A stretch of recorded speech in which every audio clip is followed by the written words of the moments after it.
હવે આપણે આદત જ પડી ગઈ છે 3 ઓગસ્ટ સાંજના 7:16 કોઈ તહેવારની વાર નહીં. આજે સોમવારનો દિવસ છે. જનરલી લોકો પાસે કેવું હોય કે શનિ રવિમાં ફરીને આવ્યા હોય ને નાસ્તો બધું બહારનું ખાધું હોય એટલે લેવાનું અવોઇડ કરે નમકીન. ભોલેજી નમકીન એક એવી દુકાન છે તમારા પ્રેમથી 12 મહિના સેમ તહેવાર જેવી ઘરાકી આપણે આવે છે. થોડું ક્રાઉડી અત્યારે ટાઈમ છે એટલા માટે તમને ફટાફટ લઈએ. તમે જોઈ શકો છો ગ્રાહક બધા પોતપોતાની રીતના લઈ છે.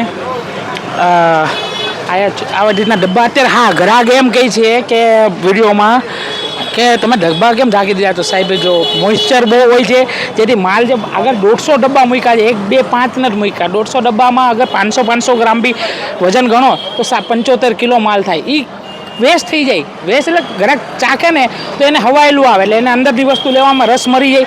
એટલે અત્યારે અમે શું કર્યું કે જ્યારે ભેજ જેવું વાતાવરણ હોય ને ત્યારે અમે ડબ્બા થોડાક ઢાંકી દઈએ એ પણ પારદર્શી પ્લાસ્ટિક છાપીને ઉપર એટલે અંદર શું મૂકેલું છે એ ગ્રાહકને જણાય.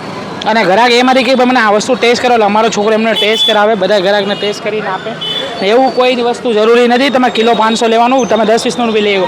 આ જો સાહેબ લઈને આવ્યો આજે રિપીટ કર્યા રિપીટ થાય છે. સારું છે ભાઈ ફરસાણ. એવું છે હા રિપીટ થયા છે.